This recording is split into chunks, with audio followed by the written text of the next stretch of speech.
Don't let this painting deceive you, because behind this seemingly happy and gorgeous painting, there is a story that is so twisted that when the painter who was supposed to make this painting heard about it, he just flat out refused to do it, no matter how much money was being offered.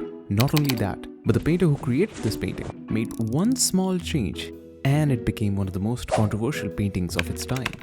But hey, what's wrong with this painting? There's this beautiful girl swinging in this beautiful garden and her lover is watching her, right? And then you look at this man, and then at the expression of these statues. The man here is her lover, she is his lover, and this man is her husband. And if that is shocking to you, wait till you find out the entire story behind this painting. Every little detail about the painting is telling a story that many people would want to keep hidden, especially when this was painted. Let me first tell you what's going on here, and then about the story. This man has come to the garden with his wife, and while she enjoys the swing, her lover sits behind the bushes, enjoying the view. Hey, if there's one guy who's having a good time, it's definitely him. I mean, look at that angle. The painter has added visual clues to let the shocking story unfold. Every little thing that you see here has a meaning and serves a purpose to the story. The statue of Cupid, the Greek god of love, is reaching for its arrow while it shushes the statue on the right. I mean, it definitely looks concerned. And he is, because that is a statue of a Puto, an associate of Cupid. They're used to symbolize profane love, and yeah, there's some profane love going on here. He's like, "Are you seeing this?" And the Cupid says, "Yes, now keep shush." Or how the lady here flings her shoe in the air while lifting her leg. This might be normal today, but in 1767, even the thought of such a horrid act would let out gasps even from the most liberal people back then. The act of throwing away something she wears is also a sign of undressing or unburdening herself.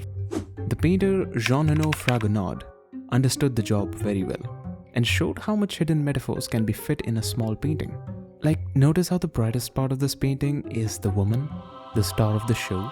As she's swinging towards her lover, even he is lit up by her radiant glow. Her husband, on the other hand, sits in the darkness. This is also a metaphor of being in the dark, for he does not know about his wife's lover. Or, the poor man looks so happy, but don't have too much sympathy for him. Seeing the age difference between the two, I think he had it coming. Also notice how the husband is holding the ropes that pull her back as she moves towards her lover. Can you see the metaphor here? This is another metaphor for the marriage between the two and perhaps the controlling nature of the husband. Look at the fraying rope of marriage. I suspect a split is on the way. Hold on a second. Now before you start rooting for these two, take a look at the fraying rope of the swing as well. That's about to break too. I don't think there is any love story here, only upcoming tragedy. But why should he care? I mean, look at him. Do you think he cares about the metaphorical or literal breaking of the swing? The man's enjoying the view. The worst part about the painting, and why it was so controversial, more on that later, is the positioning of these two. The woman lifts her leg and this man is right underneath her dress. Heavens, this is beyond atrocious. Remember, back then even this painting was considered to be lewd.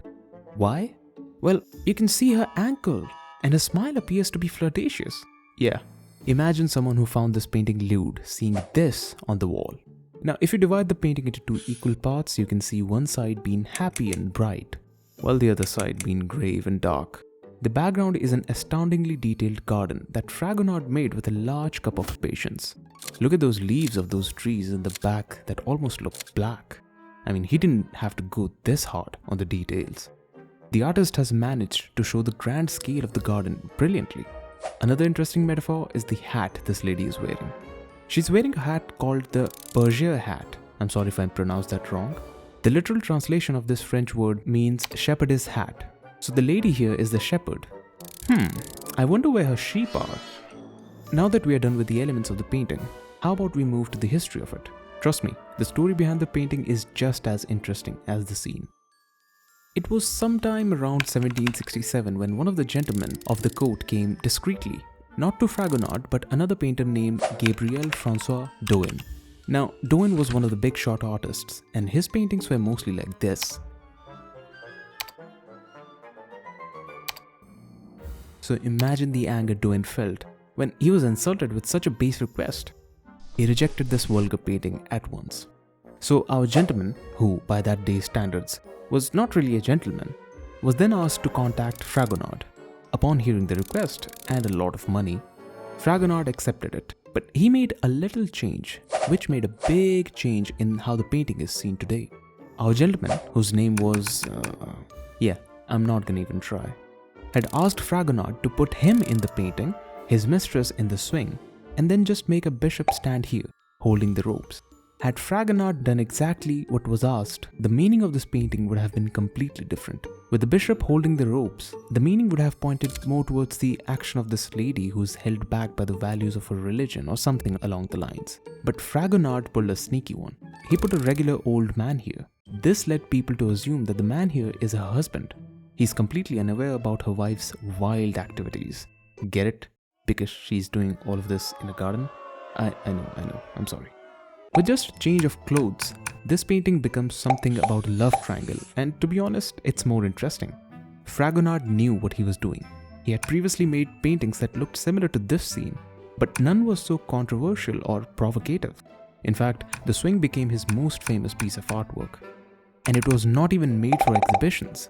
This was more of a cabinet painting, which means instead of putting it in large halls in their large mansions, rich people would hang them in small private rooms where only a few select rich people could go.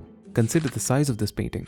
It's just around 32 by 25 inches. This painting by the same artist is 122 by 160 inches in size. Comparing the two paintings shows how massive this painting is, or more accurately, how small this painting is, especially with all that fine detail. Another aspect of this painting that makes it so special and the artist so brilliant is how he combines the metaphorical meaning and art style so perfectly. The swing is a great example of the Rococo visual style. You can recognize the Rococo style anywhere when you see an overly complicated pattern that twists and turns and keeps on meandering. Imagine if the design patterns were like wild plants that kept growing without check. That's how Rococo's visual style looks. It was more prevalent in objects such as furniture, sculptures, vases, etc., but slowly creeped into painting style as well. If you look at the swing painting and place it next to a room designed in the Rococo style, the similarities are astounding. Details, and a lot of details. And yes, twisting patterns that appear to have life in them. Back then, Rococo was not seen as a good art style. It actually started as a style of rebellion.